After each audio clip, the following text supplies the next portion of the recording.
Allah says in this ayah, He doesn't test anybody beyond their power. আল্লাহ বলছেন, কখনো আমি আমার বান্দাকে তার সাধ্যের বাহিরে কোনো বোঝা তথা কষ্ট চাপিয়ে দেই না। যে কষ্ট সহ্য করবার ক্ষমতা আপনার ভেতরে আছে, সেই কষ্ট আল্লাহ আপনাকে দিয়েছে। অতএব যারা মাঝে মাঝে বলে, আমার জীবনে কিছু পাইলাম না রে, হায় হায় হায় রে, আমি তো গরিব ঘরের ছেলে, আমি মধ্যবিত্ত পরিবারের ছেলে, আমার বাড়িতে বউ নাই, আমার আইফোন নাই, আমার R15 নাই, অভিযোগ ভুলে যাও। আজ থেকে মাথায় রাখবা, আল্লাহ যদি বান্দার কপালে কিছু লিখে দেয়, কেড়ে নেওয়ার ক্ষমতা যেমন কারণেই, আল্লাহ যদি বান্দাকে কিছু না দেয়, তাকে দেওয়ার ক্ষমতা পৃথিবীর কারো হাতে নাই। ঠিক কিনা বলে? আল্লাহ বলছে, বান্দা আমি তোকে যা দিয়েছি তাতে খুশি হয়ে যা। আরেকটা আয়াত পড়ছি, ওয়ামান ইয়াতাওয়াক্কাল আলাল্লাহি ফাহুয়া হাসবুহ। আল্লাহ বলছেন, তুমি যদি সুখে দুঃখে আমি আল্লাহর উপরে ভরসা করতে পারো যে আমি আল্লাহ তোমার সাথে আছি। এই আমার কথা কি বোঝা যায়? একটু জোরে, পিচ্চিদের আওয়াজ আছে, যুবকদের আওয়াজ নাই, মুরব্বীদের আওয়াজ নাই। আরেকবার প্রশ্ন করছি, কথা কি বোঝা যায়? আল্লাহ বলছেন, তুমি যদি দুঃখে কষ্টে আমি আল্লাহকে ভরসা করতে পারো, আমি আল্লাহ একাই তোমার জন্য যথেষ্ট হয়ে যাব। সুবহানাল্লাহ পড়তে পারলে না তো আপনার সবাই? আল্লামা ইকবাল রহমতুল্লাহি আলাইহি পাকিস্তানের একজন টপ ফেমাস উর্দু কবি। ওনার ভাষা এত চমৎকার, ওনার লেখনী এত চমৎকার, যার ভাষা বাংলা, সে যদি এই উর্দু শব্দগুলো শোনে, সে বাংলা তর্জমা অটোমেটিক্যালি বুঝে যায়। তার লেখার গাঁথনি এত সুন্দর। তো সেই দিন এই আয়াতের ব্যাখ্যায় আল্লামা ইকবালের একটা ছোট্ট লেখনী খুঁজে পেলাম। উনি 8 লাইনে মারাত্মক একটা কথা লিখেছেন আল্লাহর এই আয়াতকে ঘিরে। আমি জাস্ট উর্দুতে কোট করছি, then I will translate in Bangla, এরপরে আমি বাংলাতে তর্জমা করে দিব। আল্লামা ইকবাল লিখেছেন, গম কে বাদ जिंदगी में खुशी जरूर आती है और ये खुशी अल्लाह की तरफ से ही आती है। हर रात के बाद दिन की रोशनी छा जाती है और सब्र करने वालों को नेमत मिल ही जाती है। जो दुख में भी रब को याद करता है, रब उसका हाथ कभी नहीं छोड़ता। जो दुनिया से कुछ ना कहे, बस अपनी रब से कहता है, उसकी दुआओं का जवाब हमेशा खामोशी में आता है। इसलिए जब तुझे मांगना हो तो खुदा से मांग, जब तुझे पुकारना हो तो खुदा को पुकार, और जब तुझे भरोसा करना हो तो उसी पर कर, क्योंकि भरोसे के काबिल सिर्फ वही है, वो तेरा रब है, वो तेरा अल्लाह है। এবার ঠিক আছে কিনা বলে? আল্লামা ইকবাল লিখেছেন, রাতের পরে দিন যেমন আসে, কষ্টের সাথে সুখও তেমন আসে। কষ্টের কথা বউকে আগে বলতে যেও না, বাস খাবা। বন্ধুকে আগে বলতে যেও না, আরো বড় বাস খাবা।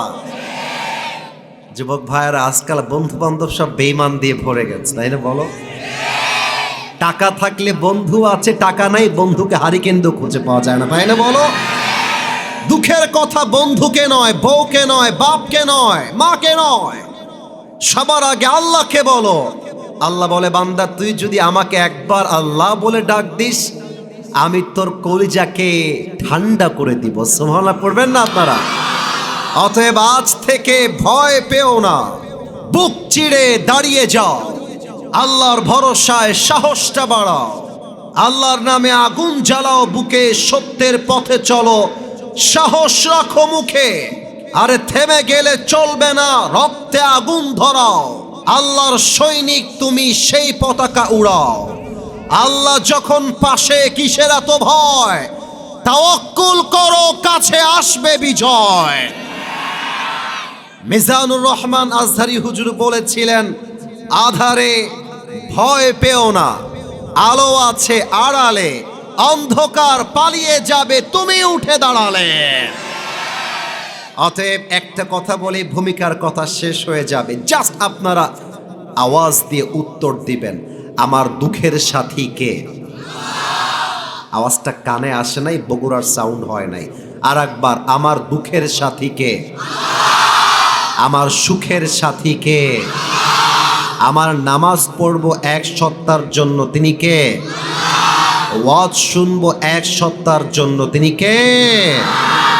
আচ্ছা, আপনাদের বউ আছে কার কার, তারা একটু হাত তোলেন তো। বউ আছে আপনাদের? আচ্ছা, আমার মুরব্বী আব্বাজানদের বউ তো আছেই, অনেক যুবকেরও বউ আছে। আচ্ছা, হাত নামান। এবার সিঙ্গেল যারা, হতভাগা যারা, কপাল পড়া, তারা একটু হাত তোলো। এই কমিটির তো কারো বউ নাই। আপনাদের কারো বউ নাই? জাকির ভাইয়েরও বউ নাই। আমি দোয়া করি, আল্লাহ সবাইকে তুমি দিনদার নেককার বউ দিয়ে দাও। পড়েন সবাই আমিন। যে আমিন কয় নাই ওই শালা বউ পাবে না। মজা করলাম, মজা করলাম। সিঙ্গেল ভাইয়ের আর একবার পড়েন সবাই আমিন। আমরা তাফসীর শুরু করার পূর্বে 3টা তাকবীর দিব। প্রথম তাকবীর দিবেন বিবাহিত যারা এসেছেন তারা, আর দ্বিতীয় তাকবীর দিবেন সিঙ্গেল যারা তারা। দেখা যাক বগুড়ার এই জাঞ্জিয়ারার মাটিতে কাদের গায়ের জোর কত বেশি। বিবাহিত ভাই যারা, না হাসি না, be serious, be active, be energetic and be a powerful man. আমি কোনো হাসি দেখতে চাই না, সিরিয়াস হতে হবে। বিবাহিত ভাইয়েরা একটু তাকবীর দেওয়ার জন্য গলা ঠিক করবেন, একটু কাশি দেন। মান সম্মান রাখেন বিবাহিত ভাইয়েরা। আমার তো মনে হয় বগুড়ার 60 বছরের মুরব্বীর গায়ের শক্তি 20 বছরের যুবকের সমান। আমার মুরব্বীরা, আপনারা গলা ফাটিয়ে আজকে আল্লাহর নামে স্লোগান দিবেন। বিবাহিত ভাইয়েরা, আমি বলবো লিল্লাহি তাকবীর, আপনারা চিৎকার দিয়ে আল্লাহর নামটা চিৎকার দিয়ে বলবেন আল্লাহু আকবার। দেখা যাক কাদের নাম্বার বেশি হয়। বিবাহিত ভাইয়েরা, লিল্লাহি তাকবীর। গায়ে জোর আছে বলতে হবে। বিবাহিত ভাইয়েরা, আপনারা নাম্বার পেয়েছেন আমার পক্ষ থেকে 65। এটা বিবাহিত ভাইদের নাম্বার। এবার আমার প্রিয় সিঙ্গেল ভাইদের পালা। সিঙ্গেল এটা কাশি মারো। দেখা যাক বিবাহিতরা জিতে না সিঙ্গেলরা জিতে। রেকর্ড হচ্ছে, আগামীকাল কোটি কোটি মানুষ আজকের মাহফিলটা দেখতে পারবে কাদের গায়ের জোর কত ছিল। সিঙ্গেল ভাইয়েরা, লিল্লাহি তাকবীর। বিবাহিত ভাইরা আমাকে মাফ করে দিন। আমার মনে হয় আজকে সিঙ্গেলরা 90 নাম্বার বেশি পেয়ে পাস করেছে, ঠিক কিনা? আর কোনো ভাগাভাগি নাই। শেষ তাকবীর দিবেন বাঘের মতো হুঙ্কার দিয়ে। তাকবীর শেষ, আমরা আলোচনার জগতে হারিয়ে যেতে চাই। এমন জোরে তাকবীর দিবেন আমি যেন স্টেজ ভেঙে নিচে পড়ে যাই। দেখা যাক প্রিয় বগুড়াবাসী, আল্লাহর নামে স্লোগান দিব আমরা, লিল্লাহি তাকবীর, লিল্লাহি তাকবীর। আল কোরআনের আলো, আল হাদিসের আলো, কোরআন হাদিস যেখানে, আলেম ওলামা যেখানে, বগুড়াবাসী যেখানে। আপনারা যে আওয়াজ দিয়েছেন না, আমার মনে হচ্ছে আমার সামনে কোনো বিড়ালের বাচ্চা না, সব সিংহের বাচ্চাগুলো আমার সামনে বসে আছে। আজ এই বগুড়ার শিবগঞ্জের মাটিতে আমাদের আলোচনার বিষয় হচ্ছে মৃত্যু এবং মৃত্যুর পরবর্তী।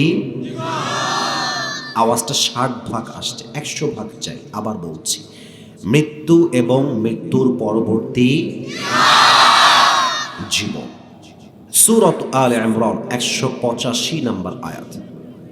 আল্লাহ রাব্বুল আলামিন বলছেন, আউযু বিল্লাহি মিনাশ শাইতানির রাজীম, কুল্লু নাফসিন যায়িকাতুল মাউত, everybody has to take the test of death.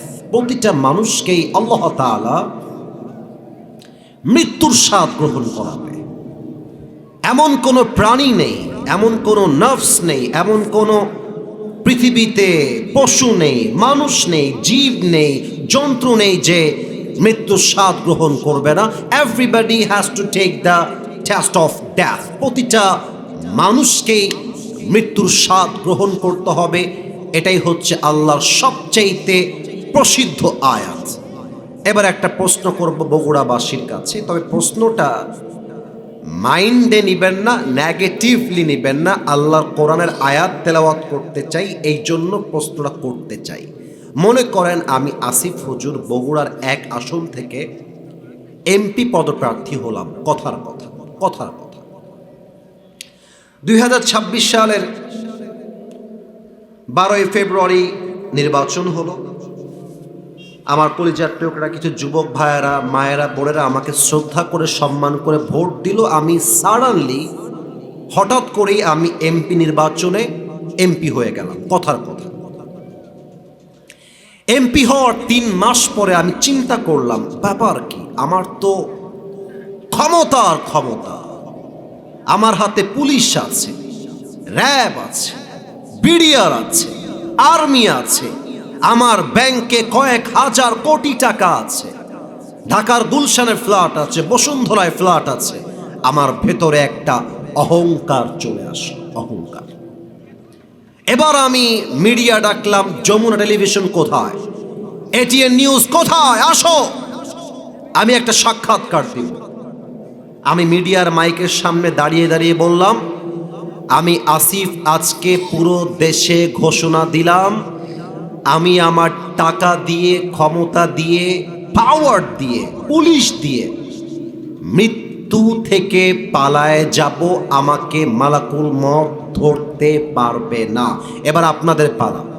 টাকা দিয়ে, ক্ষমতা দিয়ে মৃত্যু থেকে পালিয়ে যাওয়া, এটা কি কখনো সম্ভব হতে পারে? হতে পারে না। সূরাতুল জুমা 8 নম্বর আয়াত, 28 নম্বর পারা, 13 নম্বর পৃষ্ঠা, আল্লাহ রাব্বুল আলামিন বলছেন, قل إن الموت الذي تفرون منه فإنه ملاقيكم। ও নবী, আপনি বলে দেন, আপনার উম্মত কি মৃত্যু থেকে পালিয়ে যেতে চায় নাকি? অসম্ভব, অসম্ভব। সূরাতুন নিসা 78 নম্বর আয়াত, আইনামা তাকুনু ইউদরিকুমুল মাউত ওয়ালাউ কুনতুম ফি বুরুজিম মুশাইয়াদা। আপনারা অনেকে নিউজ দেখেছেন, রাজশাহীর দানরে একজন বাচ্চা প্রায় 35 ফিট মাটির নিচে পাইপ দিয়ে ভেতরে ঢুকে গেছিল। এটা অনেকে নিউজে আপনারা দেখেছেন। আল্লাহ একটা চ্যালেঞ্জ দিচ্ছেন আমাদের সবাইকে। এই যুবক ভাইয়ারা, বাচ্চাদের আওয়াজের চাইতে তোমাদের আওয়াজ বেশি হতে হবে। It's a matter of self respect. আমি প্রশ্ন করছি, তোমরা উত্তর দাও। আল্লাহ আমাদেরকে চ্যালেঞ্জ দিয়েছেন। এবার বলেন, কি দিয়েছেন? চ্যালেঞ্জটা কি? আমি একটু মাইক্রোফোনটা হটাচ্ছি, সরি ফর দ্যাট। এই যে মাটিটা আছে, মাটি আমার সামনে, আল্লাহ বলছেন এই মাটি খনন করে তুই যদি এক বিশাল সুড়ঙ্গ তৈরি করিস, আর আজান দিলে সমস্যা নেই, যে কোনো একজন উত্তর দিলেই এনাফ। দিস ইজ দ্য মাসআলা। একজন উত্তর দিবে এনাফ। আজানের সময় কথা বলাও জায়েজ, ওয়াজ করাও জায়েজ। যে কোনো একজন আজানের জবাব দিবেন, এনাফ। তাকবীর দেন, লিল্লাহি তাকবীর। যদি মাটি খনন করে চতুর্পাশে গ্লাস প্রোটেকশন, ওপরে সিসি ক্যামেরা, ডানে র্যাব, বামে বিডিআর, ওই পাশে পুলিশ, এই পাশে সব প্রোটেক্টর, সেনাবাহিনী, সোলজার মোতায়েন করা আছে, উপরে হেলিকপ্টার চলছে। আল্লাহ বলছে, যতই পালিয়ে যাস না কেন, মালাকুল মউত যখন সামনে দাঁড়িয়ে যাবে, কোনো বাপের পেটার ক্ষমতা নাই পালিয়ে যাওয়া। ঠিক কিনা বলে? এবার সবাইকে 2টা চোখ বন্ধ করতে হবে 5টা সেকেন্ডের জন্য। এখনই বন্ধ করবেন না, একটু সময় নেন। আগে বলে দেই কেন চোখটা বন্ধ করবেন। চোখ বন্ধ করে এখন ভাববেন যে আপনি 3.5 হাত মাটির কবরে শুয়ে আছেন। Just you have to think for a moment. একটু ভাববেন যে আমি সাদা কাফনের কাপড়ে প্যাকেট হয়ে মাটির নিচে শুয়ে আছি। 1 নাম্বার কথা। 2 নাম্বারে আপনি ভাববেন আপনার সামনে মালাকুল মউত দাঁড়িয়ে আছে। ভাববেন, বাস্তব নয়, খালি কল্পনা করবেন। আমি আমার চোখটা বন্ধ করছি, আপনাদের হাতে পায়ে ধরলাম। আবদার, আমি কোনো অহংকারী লোক না যে আপনাদেরকে ধমক দিয়ে বলবো এই চোখ বন্ধ করতেই হবে, তা না। আবদার করলাম হাত জোর করে, চোখটা বন্ধ করবেন 5 সেকেন্ড পর্যন্ত, আমি বললে খুলবেন। আমার চোখ বন্ধ করলাম, আপনারা সবাই চোখ বন্ধ করেন। আমার বিশ্বাস সবার চোখ বন্ধ হয়ে গেছে, সবাই কোরআনকে ভালোবাসে, আল্লাহকে ভালোবাসে, আমার বিশ্বাস। চোখ যদি বন্ধ হয়েই যায়, আমি কাউকে দেখতে পাচ্ছি না, চোখ যদি বন্ধ হয়ে যায়, মাথাটা হালকা নিচু করেন, হালকা নিচু। আমি 1 থেকে 5 গুনছি, নিজেকে 3.5 হাত মাটির কবরের বাসিন্দা ভাববেন। বামে যারা মাঝে মাঝে আওয়াজ করছো, this is my last warning for you. আর একটা আওয়াজও আমি বাম থেকে শুনতে চাই না। আমি গুনছি 1 থেকে 5। 1, 2, 3, 4। ভাবেন, ভাবেন, কবরে আছেন, ভাবেন। আমার মায়েরা বোনেরা তারাও ভাববে, সবাই ভাববে। 5, চোখ খোলেন, আমার দিকে তাকান। যারা এই মাহফিলে আছেন, এই অন্ধকারে বসে নিজেকে নিজে একটা প্রশ্ন করবেন। মুরব্বী, ও আমার যুবক ভাইরা, ও আমার মায়েরা, ও আমার বোনেরা, নিজেকে নিজে একটা প্রশ্ন করেন। আমি যদি এখন এই মুহূর্তে মারা যাই, আমি কি আমার জীবনে এমন কোনো আমল করেছি যে আমল দ্বারা এখন মারা গেলে এখনই আমার কবরটা জান্নাতের বাগান হয়ে যাবে? যদি মন বলে ইয়েস, আমি তো। আচ্ছা, এই রাস্তায় যারা কথা বলছেন, এই প্রিয় ভাইরা আমার, একটা আওয়াজ করবেন রাস্তার থেকে। এখানে হাজার যুবক মুরব্বীরা চাতক পাখির মতো বসে বসে ওয়াজ শুনছে। ওয়াজ শুনতে মন চাইলে ওয়াজ শুনবেন, না বাসায় গিয়ে ঘুমায় থাকবেন। যুবকদেরকে, মুরব্বীদেরকে ডিস্টার্ব করার অধিকার আপনাদের কাছে নয়। নিজেকে বলেন, আমি কি এমন কোনো আমল করেছি যে মারা গেলে এখনই আমার কবরটা জান্নাতের বাগান হয়ে যাবে? যদি মন বলে যে হ্যাঁ অনেক আমল আছে, তাহলে আজকের এই বগুড়ার শিবগঞ্জের মাহফিলটা আপনার জন্য নয়। কিন্তু যদি মন বলে না না না, আমি তো এমন কোনো আমল করি নাই যে আমি যদি এখনই মারা যাই এখনই আমার কবরটা জান্নাতের বাগান হয়ে যাবে, তাহলে আমার প্রশ্ন সবার কাছে, আমি যদি স্টেজ থেকে এখন নেমে যাই, অনেকের পকেট চেক করি, হতে পারে এখনকার এই মাহফিলে অনেকের পকেট থেকে বিড়ির প্যাকেট বের হবে। এখানেই বসে আছে। আমি কাউকে আঘাত দেই নাই, কেউ হাসবেন না, আমি কাউকে আঘাত দিয়ে বলি নাই, বোঝার চেষ্টা করেন। এখানে অনেক যুবক বসে আছে, তার ফোনটা যদি আমি পকেট থেকে বের করে বলি, যুবক এই তোমার ফোনটা একটু বের করো তো, ও ফোনটা বের করলো, কথার কথা। লকটা খোলো তো, লকটা খুলে দিল। এমনও যুবক এখানে বসে আছে যে যুবকের মোবাইল ফোনের লক খুললে তার ফোনে অনেক নারীর উলঙ্গ ভিডিও, ছবি খুঁজে পাওয়া যাবে। না যুবক ভাইরা, কেউ হাসবেন না, না না, আল্লাহর কসম আমি হাসির জন্য একটা কথা তোমাকে বলি নাই। এখানে অনেক যুবক বসে আছে যে যুবক আজকে ফজর থেকে নিয়ে মাগরিব পর্যন্ত 1 ওয়াক্ত নামাজও পড়া নাই, এখানে বসে আছে। না, আমি আঘাত দেই নাই, আঘাত দেওয়ার জন্য বলি নাই।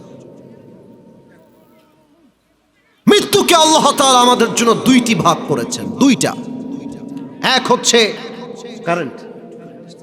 কারেন্ট আসতেছে, আমি কথা বলতে থাকি। 2 প্রকার। এক হচ্ছে the death of people, those who perform the সালাহ। 2 হচ্ছে the death of people, those who perform the সালাহ। এক হচ্ছে নামাজি বান্দার মরণ, আর এক হচ্ছে বেনামাজি বান্দার মরণ। নামাজি বান্দার সামনে যখন মালাকুল মউত চলে আসবে, দেহের চামড়ার রং হবে সাদা ধবধবে ফর্সা, মুখে থাকবে লম্বা লম্বা কালো চাপদাড়ি, দেহে থাকবে সাদা লম্বা জুব্বা, দেখতে হবে লম্বা তাকড়া যুবকের মতো। নামাজি বান্দাকে ডাক দিয়ে বলবে, ইয়া আইয়াতুহান নাফসুল মুতমাইন্না উখরুজি ইলা মাগফিরাতিল্লাহি ওয়া রিজওয়ানিহি। নামাজি বান্দা বের হও, আসো আসো আসো আসো। নামাজি বান্দার ভাষা চেঞ্জ হয়ে যাবে। নামাজি বান্দা বলবে আইনাল খুরুজ, কোথায় যাব, কোথায় আমার ঠিকানা। আমি হাদিসটার বাংলা বলছি, সুবহানাল্লাহ। কেউ আসতে পড়বেন না, একটু সময় নেন। মালাকুল মউত বলবে ইলা মাগফিরাতিল্লাহি ওয়া রিজওয়ানি, আরে আসো, আল্লাহর জান্নাত তোমার অপেক্ষায় বসে আছে। আরেকবার পড়েন, আরেকবার পড়েন। Look at this tissue. আমি জানি এটা টিস্যু, আপনারাও জানেন এটা টিস্যু, কিন্তু উত্তরটা টিস্যু নিয়ে না, উত্তরটা হচ্ছে আর এক জায়গায়। প্রশ্ন হচ্ছে এই টিস্যু কি গোল না চারকোনা? একটু জোরে বলেন, গোল না চারকোনা? এবার আমাকে কেউ দেখবেন না, এই টিস্যুর দিকে সবাই তাকান। এই যে আমার ডান হাত, মালাকুল মউত নামাজি বান্দার রুহুকে কবজ করবার জন্য আমি একটু অভিনয় করে দেখাচ্ছি। মাইক থেকে হালকা দূরে গেলাম, কেউ মাইন্ডে নেবেন না, কথা হালকা আস্তে শোনা যাবে। ডান হাতটা মালাকুল মউত হালকা করে বাড়াবে নামাজি বান্দার রুহের দিকে। রুহ যখন হাতে চলে আসবে, হালকা টান দিয়ে বের করে আনবে। হাদিসে আসছে একটা পিঁপড়া কামড় দিলে যে পরিমাণ কষ্ট হয়, তার চাইতে কম কষ্ট দিয়ে নামাজি বান্দার রুহকে কবজ করা হবে। সুবহানাল্লাহ পড়তে পারলেন না তো আপনারা? কাফাম মিন আকফানিল জান্নাহ ওয়া হানুত মিন হানুতিল জান্নাহ। নামাজি বান্দার রুহকে কবজ করে মালাকুল মউত ইল্লিয়িন তথা জান্নাতের ঠিকানায় পৌঁছাবার জন্য আল্লাহ তাআলা জান্নাত থেকে একটা লাল রেশমি রুমালের চাদর জান্নাত থেকে দুনিয়াতে গিফট হিসেবে নামাজির কাছে পাঠিয়ে দিবে। এটা হচ্ছে নামাজি বান্দার। এবার যারা বেনামাজি আছে, এখানে অনেক মা বোন এসেছেন। আমি অনেক মা বোনকে দেখলাম ভ্যানে করে আসতেছে ওই রাস্তা দিয়ে, ইভেন ওই বাজার থেকেও আসতেছে। আমি আমার মাদেরকে স্যালিউট জানাই, মা হিসেবে, বোন হিসেবে। কিন্তু মাথায় রাখবেন মুরব্বী আব্বা যান, যুবক ভাইরা, বোরকা পড়লেই দিনদার হওয়া যায় না, হওয়া যায় না। যাও বগুড়ার মমইনে যাও, দেখবা যত হাসবা না। Let me talk about on this matter very seriously. বগুড়ার মমইন পার্কে যত মেয়ে প্রেম করে বেড়ায়, তার 80% মেয়েরা বোরকাওয়ালিরাই প্রেম করে বেড়ায়। না, বোরকা পড়লেই দিনদার হওয়া যায় না। আমি টুপি আর জুব্বা পড়লে যেমন হুজুর হতে পারবো না, ঠিক তেমন ভাবে জাস্ট বোরকা পড়লেই আসল দিনদার হওয়া যায় না, ঠিক কিনা বলেন? যে মেয়েরা বোরকা পরেও প্রেম করেন, যে মুরব্বীরা এখনো চায়ের দোকানে বসে বসে বিড়ি টানেন, আমি আপনার নাতি হিসেবে বলছি, আমার ওয়াজটা শুনে যান। বেনামাজি, বেপর্দা, বিড়িখোর,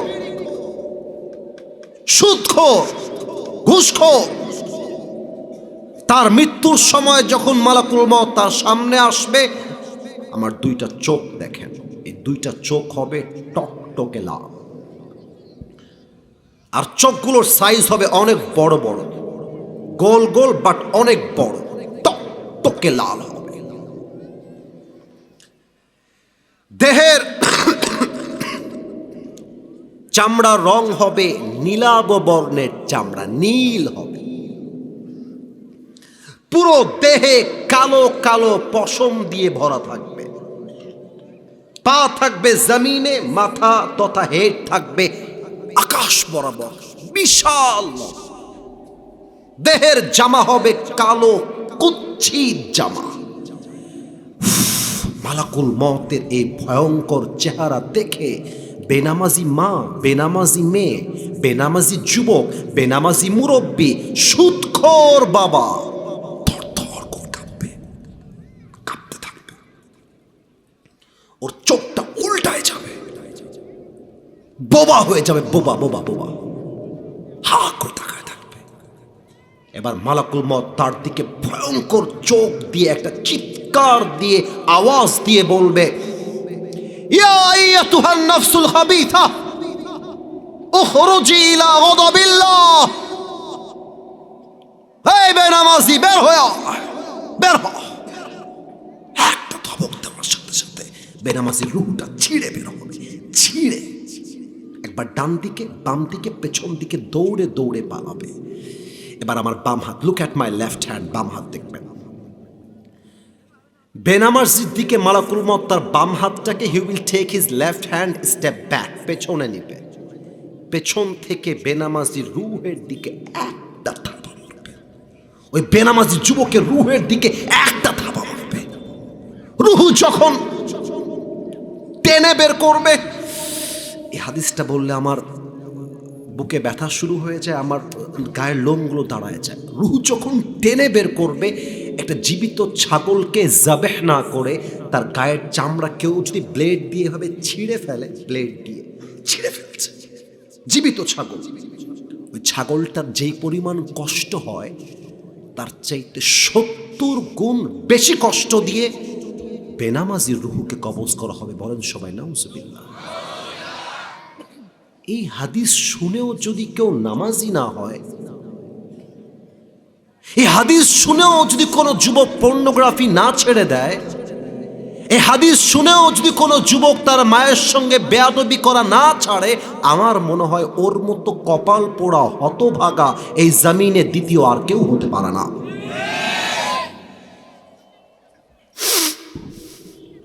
আপনারা হয়তো জানেন আমি একবার গাড়ি অ্যাক্সিডেন্ট করেছিলাম, এটা যুবকরা দুই একজন জানতে পারে। আমার গাড়িটা বিশ্ব রোড থেকে উল্টায় পানিতে ডুবে গেছে। আমার গাড়ি যখন পড়ে যায়, মানে মৃত্যুকে আমি সচক্ষে দেখে আসছি, তাই বলতেছি, নয় বলতাম না। একবার, দুইবার, তিনবার, মানে শূন্যতে এরকম 2বার 3বার পোল্টি খাইছে। কত দামি জামা পরে আছি আমি, দামি টুপি, দামি পাঞ্জাবি, দামি ওয়েস্ট কোট, এত লাখ লাখ টাকার জামা, এত চাকচিক্য জামা আমাদের গায়ে আজকে আছে। রুহুটা এক মুহূর্তের জন্য বের হয়ে যাবে, সমস্ত চাকচিক্যময় জামাগুলো খুলে সাদা কাফনের কাপড়ে প্যাকেট করে 3.5 হাত মাটিতে শোয়ায় দিবে। এটার নামই তো জীবন নামের বাস্তবতা, ঠিক কিনা বলে? রূপেরই গৌরবে সাজিয়াছ সাজ, সোনা দানা কত কি আর রাজকী পোশাক। যেদিন প্রাণ চলে যাবে সবই পড়ে রবে, প্রাণ চলে যাবে সবই পড়ে রবে। গায়ে দেবে মার কিনো থন রে মোনা আমার, কেন বাঁধো দালান ঘর। একটু গান তোমার সাথে। একদিন মাটির ভেতরে কেন বাঁধো দালান ঘর, ঠিক কিনা বলে? দেহ তোমার চর্মচর গলে পচে যাবে, শিরার উপর শিরাগুলি ছিন্ন ভিন্ন হবে। মন্ডু মিরু দণ্ড সবই হবে খণ্ড খণ্ড, মন্ডু মিরু দণ্ড সবই হবে খণ্ড খণ্ড। পড়ে রবে মাটির উপরে মোনা আমার, কেন বাঁধো দালান ঘর। বগুড়াবাসী কবরকে স্মরণ করে জাস্ট একটা কলি আমার সাথে আওয়াজ দিয়ে গাবেন। একদিন মাটির ভেতরে কেন বাঁধো দালান ঘর, ঠিক কিনা বলে? আপনাদের এই পাশে ধূপচাচিয়া আছে না? ধূপচাচিয়া। কিন্তু একটা কথা একটু অপ্রাসঙ্গিক, তবে বলে ফেলি, একটু অপ্রাসঙ্গিক তবুও বলছি।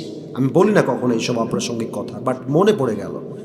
আপনাদের বগুড়ার যে ধূপচাচিয়া রোডটা দেখলে কিন্তু মনে হবে আমেরিকার রোড। সুন্দর না? আমি এটা বানানো সত্যি বললাম।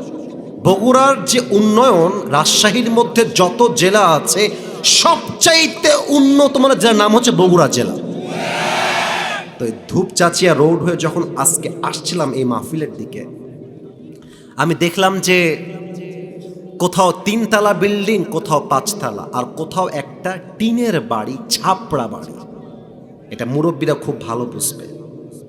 ছাপড়া বাড়ি, টিনের ফোঁটা পানিও পড়ে। কোথাও বাড়ির গেটের দামই হচ্ছে 2 লাখ টাকা, আর কোন বাড়িতে এসি তো দূরের কথা, ফ্যানটা পর্যন্ত নাই। কথা ভুল বললাম না ঠিক বললাম? বল। আমি কিন্তু গ্রামের ছেলে। এই কথা কে বলে? এই ছেলে পেলে, what's the hell you are doing there, keep quiet. আবার কে হাসে ওখানে? আদব না, এটা সিস্টেম না, মানে এটা মজা মনে হচ্ছে ওদের কাছে একেবারে। আশ্চর্য ফালতু কথাবার্তা। তোমরা কমিটি, তোমরা কথা বললে আমি ওয়াজ করবো কাদেরকে নিয়ে? বলো, চুপ করে থাকো একদম। আমার প্রিয় ভাইরা, দেখবেন এলাকার কিছু লোক আছে, বাড়ির মালিক হয়ে গেলে যদি রিক্সাওয়ালা সালাম দেয়, দাপটের চোটে, অহংকারের চোটে ভ্যানওয়ালার সালামের জবাবটা সে নিতে চায় না। আমার বাড়ি, আমার ঘর। আরে বেটা, তুই বলিস তোর বাড়ি, তুই মরলে তোর বেটা বলবে এটা আমার বাড়ি, আর তোর বেটা মরলে তোর নাতি বলবে এটা আমার বাড়ি। আসলে বাড়ির মালিক আমরা কেউ নই, আসলে বাড়ির মালিক একজন, তিনি কে? পরের জায়গা, পরের জমিন, ঘর বানায় আমি রই, আমি তো সেই ঘরের মালিক নই। পরের জায়গা, পরের জমিন, ঘর বানায় আমি রই, আমি তো সেই ঘরের মালিক নই। ঠিক কিনা বলে? সেই ঘরখানা যার জমিদারি, আমি পাই না তাহার হুকুম জারি, আমি পাই না জমিদারের দেখা, আমি পাই না জমিদারের দেখা, মনের দুঃখ কারে কই, আমি তো সেই ঘরের মালিক নই। গান তো একটু আমার সাথে। পরের জায়গা, পরের জমিন, আমি তো সেই ঘরের মালিক নই। ঘরের মালিক কে? আমার ওয়াজের শেষ কথা এটা, এখন যেটা বলবো। প্রিয় ভাইয়েরা আমার, অনেকে ভাবছেন হুজুর আরো লম্বা সময় ওয়াজ করলে খুশি হতাম, কিন্তু প্রিয় ভাইয়েরা, আমাকে যেতে হবে অনেক দূরে, ওখানে গিয়ে আমাকে উঠতে হবে। একটা মানুষের জীবনে একটা পরিশ্রম করার পরে একটু রেস্ট দরকার হয়। আমি ওদেরকে বলে আসছি 1 ঘন্টা, 1 ঘন্টা হয়ে গেছে, কিন্তু বগুড়ার মাটিতে কখনো নিয়ম কানুন দিয়ে ওয়াজ হয় না, বগুড়ার মাটিতে ভালোবাসা দিয়ে হিসাব করতে হয় যুবক ভাই, তাই না? বলো। আমি একটা প্রশ্ন করছি, এই উত্তরটা 95% ভুল আসতে পারে, তাই আগে সাবধান করছি, একটু বুঝে উত্তর দেন যাতে করে আমাদের সম্মানটা বেঁচে যায়। তবুও যদি ভুল হয়, নট আ বিগ ডিল। বলেন তো, রুহু বের হওয়ার পরে, এই যুবক ভাইরা একটু বুঝে শুনবা, মুরব্বীরা আশা করছি পারবে। রুহু বের হওয়ার পর, লাশ যখন মৃত্যুর পরবর্তী জীবনে ধাপ ফেলবে, দুনিয়ার জীবন শেষ, কবরে যখন লাশটাকে দাফন করা হবে, 2 জন ফেরেশতা এসে একজন লাশকে, একজন মৃতদেহকে, একজন মানুষকে, মুর্দাকে মোট প্রশ্ন করবে কয়টা? না, মোট প্রশ্ন হবে 4টা। এই যে পেছনে আমার ধরে ফেলেছে, বামে ধরে ফেলেছে, মোট প্রশ্ন আমরা জানি 3টা, কিন্তু না, মোট প্রশ্ন হয় 4টা। আচ্ছা, আমি প্রশ্ন করছি, আপনারা উত্তর দিবেন। প্রথম প্রশ্ন, মার রব্বুক, আমাদের রব। বগুড়ার সাউন্ড হয়নি, আর একবার, আমাদের রব কে? আল্লাহ আমার রব। বলেন না, আল্লাহ আমার রব। দমে দমে তনু মনে তারি অনুভব, তোমার দুনিয়াতে আমি যেদিকে তাকাই, অথই নিয়ামতে ডুবে আছি সবাই। পাকপাখালির কণ্ঠে শুনি তাসবিহ কলরব, তাসবিহ কলরব। আল্লাহ আমার রব, এই রবই আমার সব। রবকে? আচ্ছা, এইটা আমার মুখে, আচ্ছা সরি, এইটার নাম কি বলেন তো? দেখেছে তো ভালো করে, তাই উত্তর জোরে দিয়েছে। এবার সবাই মিলে, এইটার নাম কি? আমাকে কেউ পাম দিবেন না, যা বলবেন সত্য বলবেন, পাম দিবেন না। আচ্ছা, আমি যে হেসো না, আগে উত্তরটা দাও, তাহলে বোঝা যাবে। আমি যে দাড়িটা রেখেছি এই যুবক বয়সে, আব্বা জানাই যুবক ভাইরা, আমাকে দাড়ি আনস্মার্ট লাগতেছে? খ্যাত লাগতেছে? অনেক মেয়ে দেখবা, মেয়েরা রাগ করবে, আর রাগ করলে কিছু করার না, জীবনে আসবো কিনা সন্দেহ আছে, বলে দিয়ে যাই, আবার কবে দেখা হবে আল্লাহ জানে। এই দাড়ি দেখলে অনেক মেয়ের মধ্যে চুলকানি শুরু হয়ে যায়, গায়ের মধ্যে জ্বালা। দাড়িওয়ালা পছন্দ করে না, কিন্তু অনেক মেয়ে আবার গাঞ্জাখোর ঠিকই পছন্দ করে। মানে রুচি কি খারাপ হইলে এত খারাপ হইতে পারে? বেশিরভাগ মেয়ে দেখবা গাঞ্জাখোর দেখলে ক্রাশ খায়। What is this, what is this? আপনার রুচি এবং চরিত্র দুইটাই বদলানো দরকার যুবক ভাইরা আমার। না, তবে সব মেয়েকে এক পাল্লায় মাপা যাবে না। শোনো, কবরের দ্বিতীয় প্রশ্ন যখন করবে তোমার নবীকে, খালি মুখে বললে হবে না হাদা নবিয়ুনা মুহাম্মাদুর রাসূলুল্লাহ সাল্লাল্লাহু আলাইহি ওয়াসাল্লাম। বেটা, মুখে বললে হবে না, কাজে প্রমাণ করতে হবে আমি আমার নবীকে আমার কলিজার দিয়ে বেশি ভালোবাসি। ঠিক কিনা বলে? আচ্ছা, এখন দাড়ি রাখার পরে যদি তোমার বউ বলে, কি গো তুমি কি যুবক বয়স চাচা হবা নাকি গো, হ্যাঁ এই দাড়ি কেটে ফেলো। আবার দেখবা বিয়ের সময় যখন পাত্রী দেখতে যাবা, পাত্রী বিয়ে এখনো হয় না, বিয়ে হতে পারে, বলছি ভাইয়া আমার না দাড়িওয়ালা ওরকম পছন্দ না ভাইয়া। তো দাঁড়াও, তো পাত্র বলতেছে কেন আপু দাড়িওয়ালা কি সমস্যা? বলছি কেমন যেন বুড়া বুড়া লাগে। বলো বলো বলো বলো বলো। তো তুমি বলবা আচ্ছা আপু তাই না, আচ্ছা। তো আমার মনে হয় কি আপু জানেন, আপনার মতো এত সুন্দর রুচিশীল স্মার্ট মেয়ের জন্য আমার মতো দাড়িওয়ালা সিংহ পুরুষ পারফেক্ট হবে না। আপনার মতো মেয়ের জন্য বিটিএস এর হিজড়া ছাড়া এর চাইতে বেস্ট অপশন কিছুই হতে পারে না যুবক ভাইরা, তাই না? আরে যেই মেয়ে আমাকে দাড়ির জন্য বিয়ে করতে চায় না, ওই বেড়ে তো আমার বাড়ির বউ হওয়ার যোগ্যতাই থাকে না। আর যেই মেয়ে আমাকে দাড়ির জন্য বিয়ে করতে চায়, সেই তো আমার বাড়ির বউ হওয়ার যোগ্যতা রাখে। অতএব মাথায় রাখতে হবে, আমার নবীর মুখে লম্বা লম্বা চাপ দাড়ি ছিল কি ছিল না? আমার নবীর মতো সুন্দর এই তল্লাটে আর কেউ কি হতে পারে? এবার 3 নাম্বার প্রশ্ন করছি, বাঘের বাচ্চার মতো উত্তর দিবেন। নামাজের টাইম ইজ ভেরি ক্লোজ, আসতেছে। বলেন সবাই আমাদের ধর্মের নাম। আর একটু জোরে। ওয়ামা দীনুক, আমাদের ধর্মের নাম কি? বগুড়ার মাহফিলে আমি জাস্ট একটা কথা বলেছিলাম, আমাকে যে বাধা দেওয়া হয়েছিল, আমি জাস্ট একটা কথা বলেছিলাম, এটার জন্য আমাকে বাধা দেওয়া হয়েছিল। আমি বলেছিলাম ইসলাম এবং কোরআন এটা যে আমার ধর্ম, এটা যে আমার ধর্মীয় কিতাব, এটা জাস্ট মুখে বললে হবে না, বরং আগামীর পার্লামেন্ট চলতে হবে, প্রত্যেকটা পার্লামেন্টের আইন হবে আল্লাহর কোরআনের সংবিধান দিয়ে।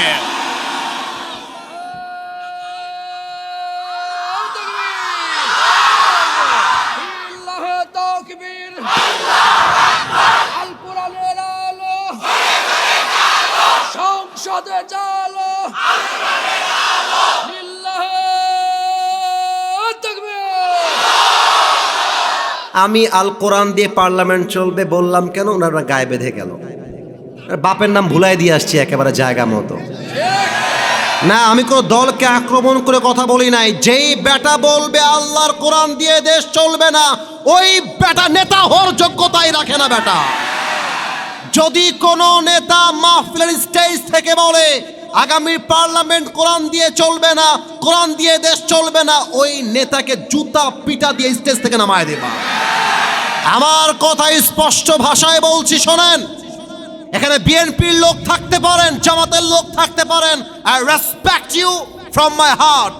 আপনাকে আমি কলিজার থেকে সম্মান করি, বাট কোরআন নিয়ে একটা বাজে কথা বলবেন, জিহবা টান দিয়ে ছিঁড়ে ফেলবো একেবারে। একটা জায়গায় সেন্টিমেন্ট খুবই ক্লিয়ার, এটা কোনো জামাতের নির্দিষ্ট দাবি নয়, এটা 18 কোটি মুসলমানদের কলিজার দাবি। আগামীর দেশ চলবে কোরআন দিয়ে। আগামীর দেশ কোরআন দিয়ে চললে আজকে ওসমান হাদির মতো যুবককে রাস্তায় গুলি করা যাবে না যুবক ভাইরা আমার। আগামীর দেশ যদি কোরআন দিয়ে চলে, আমাদের জুলাই যোদ্ধা ওসমান হাদি, সার্জিস আলম, আসিফ মাহমুদ, যত যোদ্ধা আছে, এরা বুকের পাটা ফুলিয়ে বাংলার রাস্তায় হাঁটবে, বাতিল্লা তার গায়ে টোকা দেওয়ার সাহস খুঁজে পাবে না। ইসলাম মানে শান্তি, কোরআন মানে শান্তি। অতএব আমরা আগামীতে কোরআন দিয়ে দেশ চালাতে চাই কি চাই না?